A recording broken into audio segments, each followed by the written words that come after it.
Dear student, welcome all of you in Electrical Simplified channel by Dr. Chandarani. Okay, today's topic is synchronous generator. Synchronous generator, it is the heart of the grid. It is a very important topic and all BTech, okay, in first year and electrical engineering students of all branches, okay. So it is the heart of the grid. Inside of the synchronous generator क्या है, constructional details वगैरह इसके through हम जाते हैं. First one, it is a mechanical, converts mechanical motion to the electrical energy and it powers the whole world. Okay, it is a very important topic बच्चों. अब आते हैं कंस्ट्रक्शनल डिटेल्स पे. what is inside of this, the right side showing the stator. Okay, this stator is a stationary casing, okay, in which a output winding is fitted. The name of the output winding क्या है, तो armature winding. Okay, armature winding is located and it is a output winding. output winding हम इसलिए कहते हैं, इसके through हम लोग 3 फेज AC आउटपुट वोल्टेज जो जनरेट हो रहा है वो आउटपुट में हम टेकन करते हैं, लेते हैं for the purpose. Okay, next हमारा ये रोटर क्या है, तो रोटर इज अ शाफ्ट है, rotating shaft on which electromagnets are created. Okay, अब हम लोग आते हैं इस पे.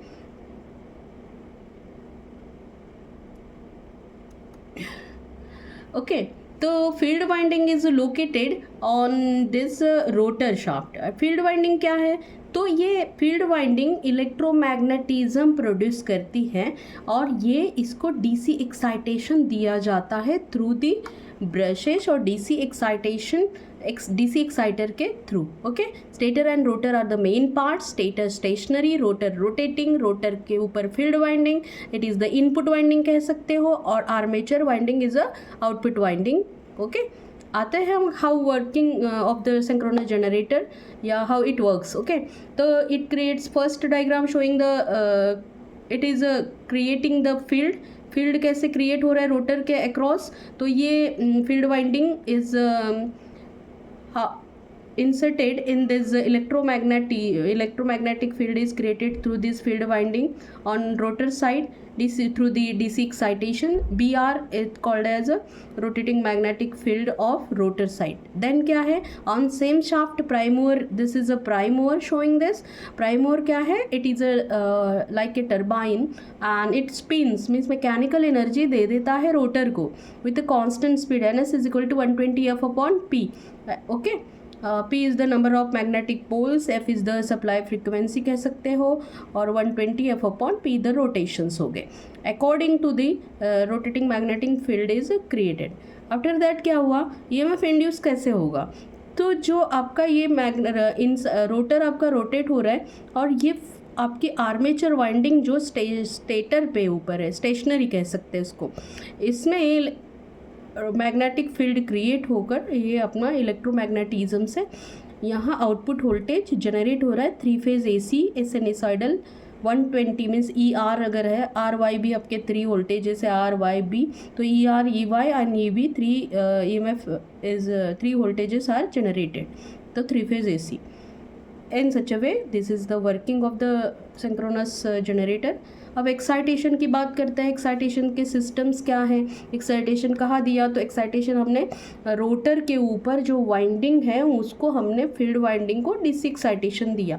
दिस इज शोइंग में डीसी एक्साइटेशन, डीसी है तो वो पॉजिटिव निगेटिव हो गया. किसके थ्रू देते हैं, तो ये हम लोग इसके 2 ब्रशेस के तहत दिया इसको. Okay, this are the 2 brushes है ये, और पॉजिटिव निगेटिव, और यहाँ पे हमने इसको एक्साइटेशन दिया. इसका ड्रॉबैक, इसका तो मीन्स इलेक्ट्रोमैग्नेटिज्म तो तैयार हुआ, लेकिन इसका ये ब्रशेस के वजह से यहाँ पे it requires a regular maintenance and some power loss is inside this contact of the brushes. Okay, this is called as a brush contact drop. Okay, तो टू रिमूव दिस हम एक ब्रशलेस एक्साइटेशन सिस्टम यूज़ करते हैं. इसमें क्या किया जाता है, AC एक्साइटर्स यूज़ करते हैं और AC को DC कन्वर्ट करते हैं रेक्टिफायर के थ्रू, और DC एक्साइटेशन हम प्रोवाइड करते हैं.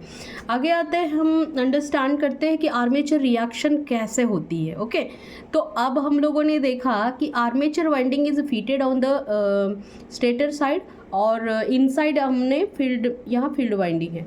तो एट नो लोड क्या हो गया, तो रोटर का जो मैग्नेटिज्म है तो बी आर है, और जो यहाँ पे नो लोड होने की वजह से वहाँ जो वोल्टेज जो तैयार हो रहे हैं मीन्स ये इंड्यूस्ड इंटरनल वोल्टेज है, और टर्मिनल वोल्टेज जो आउटपुट में मिल रहा है वी फाई के डिनोट किया है, ये दोनों इक्वल होंगे एट नो लोड कंडीशन। जब लोड कंडीशन में क्या हुआ, वहाँ पे आउटपुट में हमको आर्मेचर करंट जो मिलेगा और स्टेटर वाइंडिंग के थ्रू मिल जाएगा, और वो हमारा लैग करेगा। ठीक है, आगे हम स्टेटर फील्ड की बात करते हैं। स्टेटर फील्ड क्या है, तो स्टेटर फील्ड यहाँ पे लोड की वजह से आप बी एस क्रिएट हुआ, और स्टेटर फील्ड और रोटर फील्ड में एक आर्मेचर रिएक्शन क्रिएट होती है, और दोनों फील्ड का जो मेन एक्सिस होंगे अकॉर्डिंग टू दैट एडिटिव हो जाएंगे, और हमारा नेट रिजल्टेंट फील्ड क्रिएट होगा, और वो नेट रिजल्टेंट फील्ड जो है वो हमारा resulting final terminal voltage create करता है as per the load. Okay, as per the changes of the load. ठीक है, और यहाँ हमने रिजल्टेंट फील्ड ये शो कर दिया है, मीन्स ये B R means rotor side का मैग्नेटिज्म, स्टेटर साइड का मैग्नेटिज्म, और ये नेट रिजल्टेंट, उसकी वजह से जो हमारा दो ईएमएफ तैयार है, मीन्स जो हमारा फाइनल टर्मिनल वोल्टेज क्या होगा, ई फाई और ई नेट का रिजल्टेंट मिल जाएगा आपको।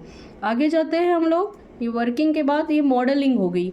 मॉडलिंग क्या है, actually modelling means it is a representation of the resistance and reactance and the also it is a source है, generator as a source act होता है। इनका जो कॉम्बिनेशन रिप्रेजेंटेशन करते हैं एक सर्किट के तहत। ओके, तो सर्किट में हम ये पैरामीटर शो करेंगे, तो इसको इक्विवेलेंट सर्किट कहा जाता है। तो ओके, तो इनिशियली क्या है, ये एक आइडियल केस में हम मानते हैं कि ये इंटरनल जनरेटेड वोल्टेज एक सोर्स के तहत काम करता है, इसीलिए इसको हम एक आइडियल वोल्टेज सोर्स में शो किया है। This first diagram is showing ideal source. Okay, और ये कैसे तैयार हुआ, के फाई और omega means according to the specific constants, flux और रोटेशंस। ओके, आगे मॉडलिंग ऑफ आर्मेचर रिएक्शन में आते हैं, तो हम मॉडलिंग मीन्स उसको रिप्रेजेंट करेंगे कि भाई आर्मेचर रिएक्शन हो गई आइडियल केस में, तो ठीक है, हमने मान लिया कि इंटरनल रेजिस्टेंस और रिएक्टेंस निग्लिजिबल है इस तरीके से,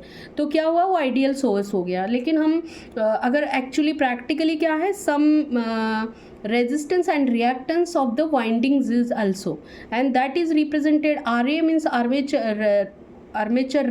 winding resistance, and JX क्या है, it is a reactive component दिखाते हैं inductive। ओके, आगे जाके हम देखते हैं फिजिकल मीन्स जो भी कोई कॉइल है, तो जो कॉइल है वो कॉपर की है। ओके, और उस वाइंडिंग का मीन्स स्टेटर वाइंडिंग अगर रिप्रेजेंटेटिव आर्मेचर रेजिस्टेंस उसका होगा, एंड दैट कंसिस्ट मीन्स उसको हम क्या करते हैं, वेरी नेग्लिजिबल मान लेते हैं। मीन्स अगर हम देखते हैं कि ईएमएफ जनरेटेड हमारा जितना है वो क्या है, कितना उतना ही आउटपुट में मिलेगा क्या, नहीं, तो वाइंडिंग में सम ड्रॉप इज देयर, है ना। तो ईएमएफ जनरेटेड जो यहाँ का हमारा है वो actually that is a greater one होगा, मीन्स ईएमए से जो ये ड्रॉप माइनस होगा तो हमारा टर्मिनल वोल्टेज मिलेगा। ठीक है, इन सच ये resultant equation is showing this. Okay, आगे जाते हैं, what is a phasor representation, graphical representation according to that this equivalent circuit equation क्या है, तो ईएमएफ जनरेटेड जो है ई जनरेटेड वोल्टेज ग्रेटर है, और टर्मिनल के पास हमारा जो मिल रहा है वो इनका IRA ड्रॉप माइनस होकर मिलेगा। दैट मीन्स हमारा टोटल जनरेटेड वोल्टेज क्या हुआ, terminal voltage plus IRA drop हो गया प्लस JXSIA हो गया, मीन्स जो वाइंडिंग का जो इंडक्टर हमने किया उसमें जाने वाला current as per the load changes हो गया। तो लोड के अकॉर्डिंग क्या हुआ, तो देयर आर मीन्स हमने देखा है कि टाइप ऑफ लोड के अकॉर्डिंग यूनिटी पावर फैक्टर हमारा रेजिस्टिव लोड मान लिया प्यूरी तरीके से, लैगिंग पावर फैक्टर में हम लोग मानते हैं कि इंडक्टिव एलिमेंट्स ज़्यादा है मीन्स वाइंडिंग मान लिया, और लीडिंग में क्या है, और excited synchronous motor acts as a means हमारा वो synchronous generator acts as a हम लोग मानते हैं लीडिंग पावर फैक्टर पे वर्क करता है।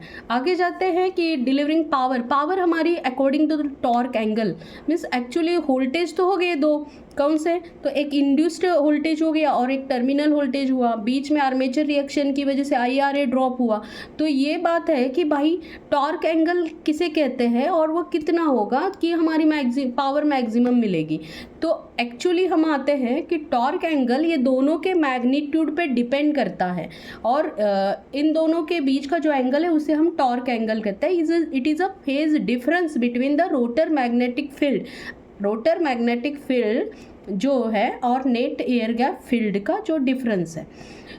अब जो हमारा पावर आएगा वो क्या होगा, 3 मीन्स 3 फेज के लिए ले रहे, 3 इंटू मीन्स ये इसका टोटल मीन्स V का जो मैग्नीट्यूड है और E का जो मैग्नीट्यूड है, ओके, इनका product divided by X reactance, okay, into sine of delta. ठीक है, जब डेल्टा हमारा 90 डिग्री हो जाएगा तो हमारी मैक्सिमम पावर मिलेगी। तो this is a very important equation in for the stability also, that is 3 into magnitude of voltages, है ना, सेंडिंग एंड रिसीविंग कह सकते हो, divided by X reactance and into sine of delta. Delta maximum होगा तो maximum power मिलेगी।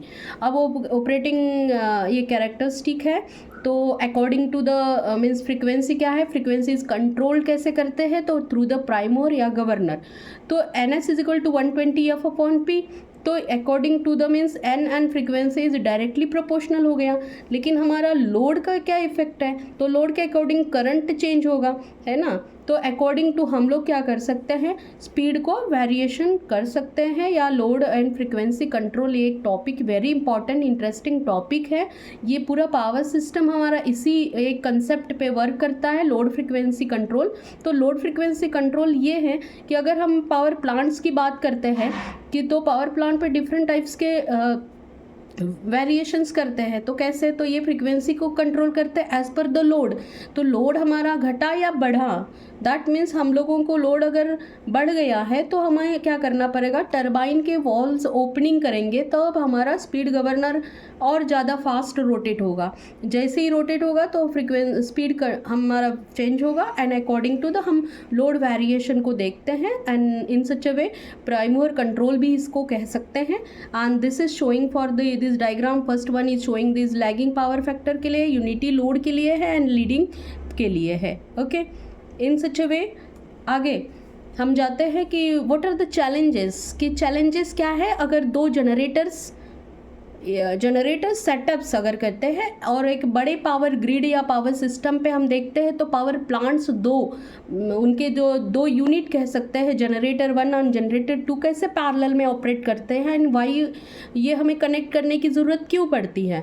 तो एक इट इज़ ऑल्सो एक चैलेंज है और रिलायबिलिटी को बढ़ाने के लिए भी ये कह सकते हैं, क्योंकि अगर हमें बहुत सपोज 200 मेगावाट का एक पावर प्लांट है, हमने एक जनरेटर अगर 200 मेगावाट का लगाते हैं तो उसकी जनरेटर की size, rating, capacity and all this means उसके इंक्रीज हो जाएगा। लेकिन अगर उसको हमें वर्क कराना है सपोज 50 मेगावाट पे, तो क्या होगा, वो वेस्टेज ऑफ साइज हो जाएगा एंड दैट्स वाई हम जनरेटर 1 एंड जनरेटर 2 हम लोग ऐसे शेड्यूल करते हैं कि मीन्स दोनों पैरेलल में ऑपरेट करेंगे। तो what is the essential criteria for this parallel, तो 2 जनरेटर्स पैरेलल में कनेक्ट करने के लिए वेरी इंपॉर्टेंट क्राइटेरिया क्या है, तो RMS line voltage must be equal, okay.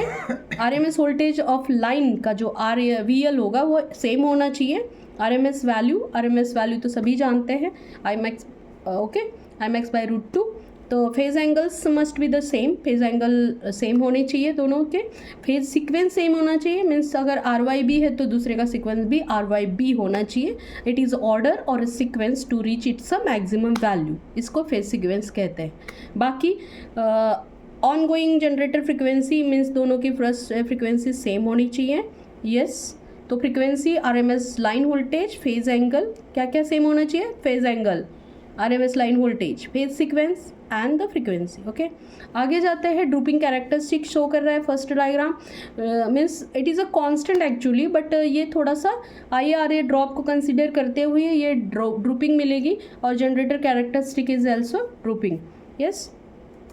आगे हम operating with peers means system negotiations पे आते हैं कि इंक्रीजिंग गवर्नर सेट पॉइंट है। और ये गवर्नर क्या करता है, ये जो गवर्नर स्पीड गवर्नर है तो ये फीडबैक सिस्टम में काम करता है, ओके, क्लोज सिस्टम में। मीन्स लोड बढ़ा, लोड घटा, ओके। तो अगर लोड मीन्स क्या है, it is a demand side, ठीक है, डिमांड के साइड का है, ठीक।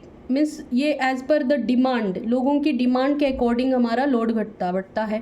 जैसे मॉर्निंग में हम देखते हैं मॉर्निंग की जो लाइट की हमारी रिक्वायरमेंट है, फिर आफ्टरनून की है, फिर इवनिंग की है, अकॉर्डिंग टू दैट मीन्स हमारा क्या है। आपने देखा है कि कभी किसी जगह का, मान लीजिए आपके आजू बाजू में हम देखते हैं किसी एक एरिया का लाइट ऑन है, इंडस्ट्रियल एरिया का सप्लाई ऑफ हो जाए इस तरीके से, तो नाइट्स में क्या है, इंडस्ट्रियल सप्लाई ऑफ रहेगा, डोमेस्टिक अप्लाइंसेस ऑन रहेंगे। मॉर्निंग में क्या है, 8 बजे तक आपका घर के हाउसिंग के काम चलते हैं। तो अकॉर्डिंग टू हम लोग ये शेड्यूलिंग करते हैं, ओके। ऑफिसेस वगैरह तो 9 to 5 है, तो अकॉर्डिंग टू सप्लाई को हमें शेड्यूल करना रहता है। इसको हम लोग क्या कहते हैं, शेड्यूलिंग कह सकते हैं, लोड शेड्यूलिंग। तो load scheduling is a important point and according to that हम गवर्नर के सेट पॉइंट्स, फ्रीक्वेंसी को और स्पीड को फिक्स इसमें स्टेबिलिटी लिमिट में कन्वर्ट करने के लिए इसको हम यूज़ करते हैं, ओके। आगे जाते हैं हम लोग टॉपिक पे। कोऑर्डिनेशन कंट्रोल है, एट कांस्टेंट फ्रीक्वेंसी पे है, तो फिर कांस्टेंट पावर शेयरिंग पे है। जनरेटर 1 और जनरेटर 2 का जो पावर शेयरिंग है वो ये कैसे किया जाए, इस पे ये दिखाया है कि दोनों पैरेलल में adjustment of the both, means ये शेड्यूलिंग की ही बात यहाँ पे हमने शो कर दी है विद द पैरामीटर कंट्रोल्स। तो यहाँ कांस्टेंट फ्रीक्वेंसी पे, कांस्टेंट पावर पे हैं, एडजस्टिंग द रिएक्टिव पावर, दोनों की रिएक्टिव पावर में शेयरिंग कैसे किया जाए, और ये adjusting the system voltage, okay. This is the very important. आगे जाके हम देखते हैं कि डिफाइनिंग द बाउंड्रीज में जनरेटर कैपेबिलिटी की बात करते हैं। तो जनरेटर सेफ ऑपरेशन कब है, तो ये जो डायग्राम शो कर रहा है ये रियल पावर और रिएक्टिव पावर के बीच हमारा सेफ ऑपरेशन कब है, इसको दिखाते हैं। स्टेटर करंट लिमिट है, ओके। तो स्टेटर करंट लिमिट क्या है, तो यहाँ पे maximum armature heating sets, okay, a limit on apparent power and which forms the circle, यहाँ पे हम लोग एक फाउंड कर दिए। बस ये स्टेटर करंट का एक लिमिट है, वहाँ पे अपरेंट पावर पे बाउंडेशंस है। रोटर करंट लिमिट क्या है, तो रोटर करंट लिमिट में क्या है, तो heating of the field winding, maximum field जो हीट करेगा उसके अकॉर्डिंग क्या होगा, इंटरनल वोल्टेज पे इफेक्ट करेगा, ओके। तो दैट्स वाई वो रीजन में भी हमको एक लिमिटेशंस आ गई कि फील्ड वाइंडिंग का हमें हीटिंग ना हो। आगे क्या है, प्राइम मूवर लिमिट करता है। तो प्राइम मूवर लिमिट की बात अगर हम करते हैं, इंजन और turbine has a maximum real power output which is a vertically line से शो किया है। तो that's why this is a safe operating region, this area enclose by all 3 limits, okay.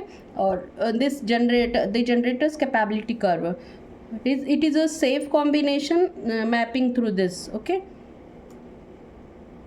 then आगे बच्चों हम लोग इस सिंक्रोनस जनरेटर को एक बिल्कुल रिवाइज में हम इसको कवर करते हैं कि सिंक्रोनस कंस्ट्रक्शन बताया।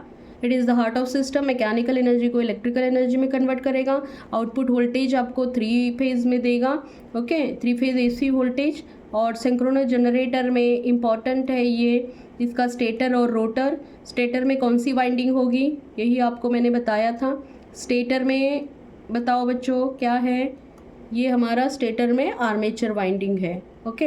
आर्मेचर वाइंडिंग इनपुट वाइंडिंग है कि आउटपुट वाइंडिंग है, तो ये आउटपुट वोल्टेज देता है, आउटपुट वाइंडिंग मान लिया जाए। रोटर क्या है, रोटेटिंग पार्ट है, इसमें कौन सी वाइंडिंग है, RF, that is a field winding. Field winding क्या करता है, तो फील्ड वाइंडिंग को इतना याद रखना, कोई भी जनरेटर या कोई भी जनरेटर DC हो AC हो, फील्ड वाइंडिंग को हमेशा सप्लाई दिया जाएगा एक्साइटेशन के तहत, ओके। तो यहाँ पे क्या है, armature winding and field winding both are separate, that's why field winding को हम क्या कर सकते हैं कि सेपरेट सप्लाई ही देना पड़ेगा इसको, ओके। जैसे हम सेपरेटली DC एक्साइटेशन वाला जो है ना, फर्स्ट सेपरेटली एक्साइटेड, उसी की तरह। तो ये इनपुट वाइंडिंग यहाँ हमारा ये तैयार होगा, ओके। और यहाँ पे कौन सा होगा, V टर्मिनल वोल्टेज मिलेगा। आगे ये सब चीज़ें हमने बात की थी, ये रोटेटिंग मैग्नेटिक फील्ड कैसे क्रिएट हुआ है ना, and this is a very important. DC excitation field को दिया, प्राइम मूवर हमारा मैकेनिकल एनर्जी दे रहा है, रोटर शाफ्ट रोटेट हो रहा है, रोटेटिंग फील्ड क्रिएट होकर EMF इंड्यूस होगा किसके थ्रू, यहाँ की जो वाइंडिंग है आर्मेचर वाइंडिंग के थ्रू हमको आउटपुट में एक साइनसॉइडल 3 फेज AC वेवफॉर्म मिलेगा। ओके बच्चों, और DC एक्साइटेशन हम ब्रशलेस या ब्रश विद द ब्रशेस हम देते हैं, है ना। ये हमने अभी पढ़ा ही था। ओके, रिवीजन वाली चीज़ें मैंने कवर कर दी। This is a very important topic, go through it. Okay, subscribe and view this channel. Okay बच्चों, ऑल द बेस्ट।